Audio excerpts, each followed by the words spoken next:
Have two texts for today. This is the first Sunday of our sermon series on hymnody, our favorite hymns.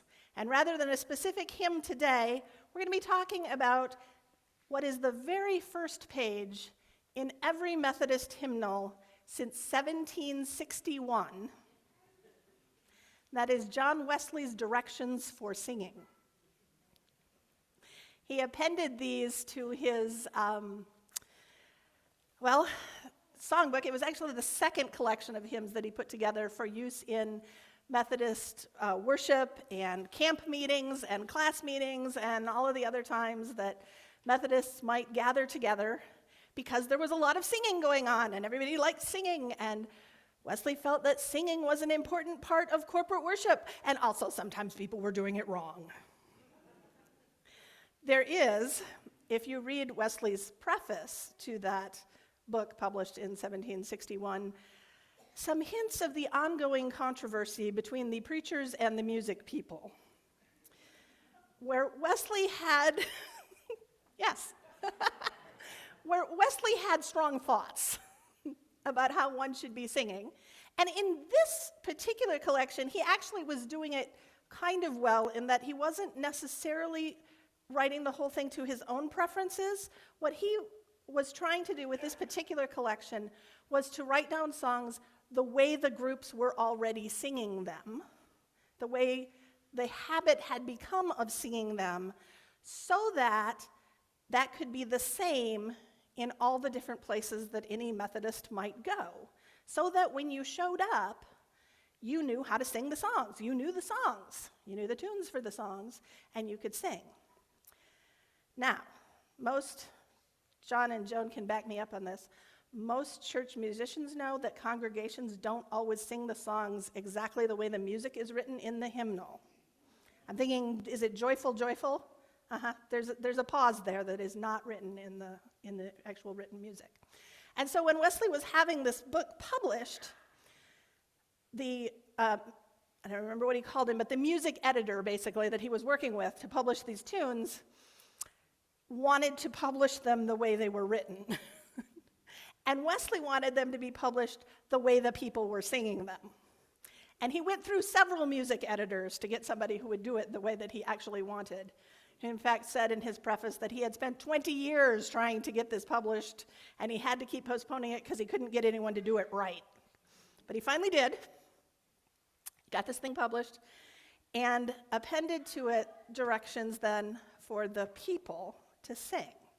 And so this, as I said, this text, the directions for singing, and also Psalm 95, which Bill just read, actually have a lot in common, which we'll get to later. But I'm going to read you some of these directions. There's only 7 of them, so that we can be together on this. And in case you want to follow along in your hymnal, it is really right here. It's on page Roman numeral, too tiny for me to see without glasses, 7. Baby Roman numeral 7. But learn these tunes before you learn any others. Afterwards, learn as many as you please. Now, important part here, tunes, not hymns. Because at the point that Wesley was having this published, those were two separate things. The hymns are the words, which you can actually go on Google Books and see a scan of this 1761 collection. The words are printed separately from the tunes. And many of the tunes, you can sing more than one of the hymns to the same tune, and many of the hymns could be sung to more than one tune. Okay? They could probably be sung even to more than the ones that Wesley had published in his little book, but he wanted to be sure that you learned the ones he had chosen first, which he had some criteria that he published elsewhere for choosing which tunes to suggest that people use. And then he had to throw in a couple that just everybody loved and was singing, even though they didn't actually fit his criteria, mostly because they were fancier, because they were tunes from popular musical theater of the time. There is no evidence to the urban legend that John and Charles Wesley used bar songs for their tunes, but light opera and popular musical theater, absolutely. So, and those were a little fancier, which violates one of these later things. Anyway, this is true of our hymnal too. If you want to reach under and grab one and look at this, we have in the back a bunch of indexes. And one of the indexes we have is a metrical index. And if you look at that, you find out that multiple hymns in our hymnal are the same meter, which means you can sing them to each other's tunes. So you can flip that. And occasionally that will happen, and it's gotten so much easier since we're using screens. We're kind of back to where Wesley was, that we publish the words separate from the music. So if, say, the pastor really, really likes the words to a hymn, but it's an almost completely unsingable tune, you use that metrical index, and you flip through and you find a different tune. Or who am I kidding? You ask Joan, what else can we sing this to? And then we sing it to a familiar tune with the words that fit whatever the theme of the day is. Now, the most, I think, common one maybe, at least when I was growing up, is Be Present at Our Table, Lord. Who knows Be Present at Our Table, Lord, as a sung table grace? Okay? How many different tunes do you know it to? 3? I heard a 3. Okay. So when I was little, my Uncle Ben taught us this song when we were at our grandparents' lake house. And I didn't know there was more than one tune. I only knew one tune to it. And when I got a little older and was watching reruns of The Addams Family, I thought that was really cool that they sang their theme song to the tune of Be Present at Our Table, Lord. Which I found out later, when I started singing it someplace where they were going to sing it for grace, isn't the tune that everybody sings that tune to. Which wasn't quite as bad as one time when I was at a very small Lutheran church on Easter. It was small congregation. They weren't great singers, but one of the hymns was Christ the Lord is risen today. And I know that one. I'm also not like a solo quality singer, but I can hold my own in congregational singing. And that one I know. So I was going to sing that one out loud. And I did, even though everybody else in the congregation didn't seem to know the tune at all. Took me to the second verse to figure out that the tune in the Lutheran hymnal is not the same one as the one in the Methodist hymnal. Because I don't actually read music very well. Yeah. I'm going to say, though, that since that one's written by Charles Wesley, we get priority, right? Our tune is the right one. Okay. Where was I going with that? Right, I have to get back to the front because we're doing the rules for singing. Okay, so learn the tunes that everybody knows first. And then you can learn some other fancy ones if you want to. This is important in Wesley's theology of worship because the point of worship is that the congregation is all singing together. This is a way that we worship God together. Just like in Psalm 95, where everything is, come let us. When I was reading the commentaries on Psalm 95 this last week, I learned a new grammar word. I would have sworn after making it through 2 semesters of Latin that there was no grammar word I didn't already know. But I learned a new one, and that is cohortation. Anybody ever heard of cohortation? No? That's an obscure one. What, you have? Okay. Anyway, my linguist son knows lots of words. Anybody ever heard of exhortation? Right? That's when you're encouraging someone to do something, you're exhorting them. So cohortation is related, but co meaning together or with. So rather than exhorting other people to do something, you're encouraging everyone, including yourself, to do it. Cohortation. Let us sing and worship God together. Right? Just like Bill read. Let us come and worship the Lord together. Okay. Instruction 2. Sing them exactly as they are printed here, without altering or mending them at all. And if you have learned to sing them otherwise, unlearn it as soon as you can.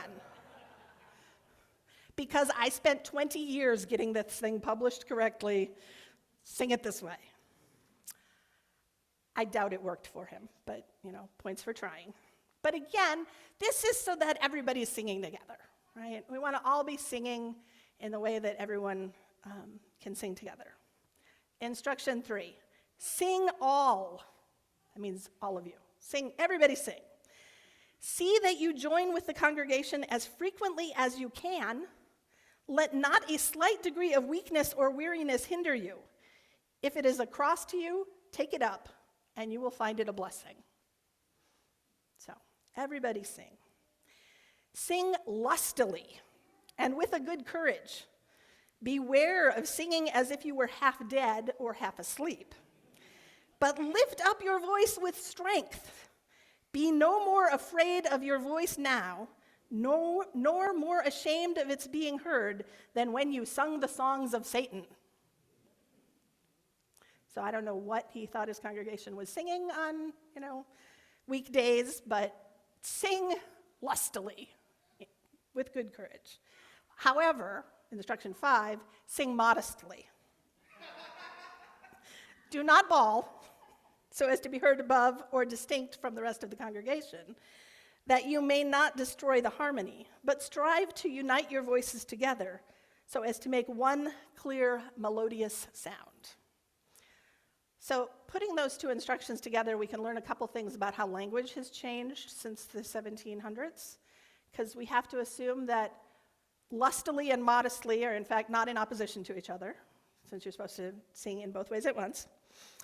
We also know that Wesley is using the word harmony here to mean unity, not singing different notes, because he wasn't actually a fan of singing harmony in church. He wanted everyone to sing in unison, which he has right there in the same part of that one. Where did it go? Unite your voices together in one clear melodious sound. Everybody sings the melody. No harmony in Wesley's instructions, except for the harmony, as in everyone getting along harmoniously and singing together, of singing in unison. And, to that effect, sing in time. Whatever time is sung, be sure to keep with it. Do not run before nor stay behind it, but attend close to the leading voices and move therewith as exactly as you can, and take care not to sing too slow. This drawling way naturally steals on all who are lazy, and it is high time to drive it out from us and sing all of our tunes just as quick as we did at first. I found out that is probably a reaction to a style of singing that was being promoted in England at the time that Wesley was writing this, where people thought that singing slowly and solemnly was more religious. And so everything had to be sung solemnly. Not so much in a Methodist camp meeting at the time. Sing, with the right tempo. Don't be lazy about this. Sing with your song leaders. Okay, but instruction 7. Above all, sing spiritually. Have an eye to God in every word you sing. Aim at pleasing him more than yourself or any other creature. In order to do this, attend strictly to the sense of what you sing, and see that your heart is not carried away with the sound, but offered to God continually. So shall your singing be such as the Lord will approve here and reward you when he cometh in the clouds of heaven. So there is a quote that is probably misinterpreted to St. Augustine, which is, "The one who sings prays twice." It's a great quote, and I absolutely love St. Augustine, so I wish I believed that it actually was from him, but I have a feeling this is like, attributing everything to Abraham Lincoln or Mark Twain in the medieval version. But singing is prayer. And singing is prayer in a way that sometimes just speaking can't be. Poetry is prayer. Sometimes fewer words communicate more meaning. And sometimes the tune, the singing, contributes as much meaning to the song as the words. Which is why a composer friend of mine who does a lot of setting words of hymns to contemporary songs so that they're with songs that people know, says, there are songs you should set your hymn tunes to, and there are songs that you should not. Checking and making sure that the meter lines up is only the first step. You also want to make sure that the sense of the tune fits the sense of the words.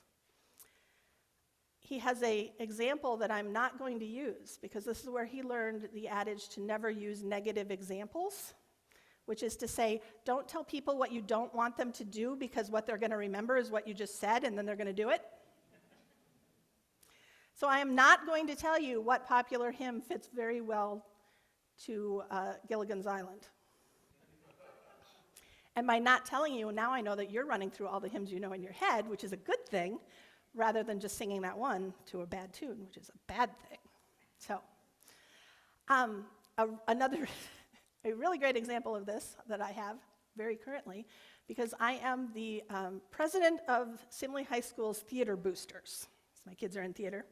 And we've announced our musical for next fall. They're going to do Something Rotten, which is a musical about a playwright contemporaneous with Shakespeare who is trying to write the next big hit and beat out Shakespeare because Shakespeare is so popular and so popular. Nobody wants to hear anybody else's plays. They just all want to go see Shakespeare. Anyway, so he goes to a soothsayer who tells him that the future of theater is musicals, and he's trying to write a musical. But he's still kind of stuck in he wants to write about an important, serious topic. So you have this really peppy song, kind of sounds very similar to the trolley song from Meet Me in St. Louis, if you know it, the ding, ding, ding goes the trolley, yeah, about the Black Death. So choose your music so that it fits your words, so that the fact that you're singing your words to music enhances rather than detracts from your singing. But, as Wesley says in this last instruction, remember that the purpose of singing is not the singing. It's the praying. It's the praising God. It's the enhancing the worship, which is something that we do together, cohortation. We are a cohort of people gathering together to praise God. And our worship leadership, whether it's our music leaders or our speaking leaders, is about helping the congregation to be the ones who are doing the worship. Worship is the work of the people, not the work of the leaders. So when we sing, and as we go through our most of the summer actually, talking about some of our favorite hymns that we share, some of them are going to probably be ones that everybody knows. Some of them are going to be ones that somebody knows really well and nobody else has ever heard of, and that'll be fun. We remember that what we're doing is sharing together in the work of worship. So, one last thing about Psalm 95 before I close, and I think, because the first part of it is actually also our call to worship, you can, oh, no, it's not enough of it, sorry. If you want to be looking at it, you'll have to pull out the Bible. Actually, Charles, could you go back and put Psalm 95, the section that Bill read, back on the screen for us? Okay. So these first 7 verses are in 2 parts. Twice, the psalmist goes through an invitation, come, a cohortation, let's do this, and then a reason why, right? We're going to sing out loud to the Lord and raise a joyful shout to the rock of our salvation is the first one. What is the style of worship we're looking for here, or the style of music we're going to get with that? Think about that a minute. It's loud. It's joyful. It's standing up. It's yelling. It's praising God in a giant loud voice. Because the Lord is a great God, king over all the other gods. The earth's depths are in his hand. The mountain heights belong to him. God is so awesome. We're going to stand up and just shout about it musically. In time, not going too fast, not going too slow, singing the words together, but yelling. It's great. Okay, next slide, please.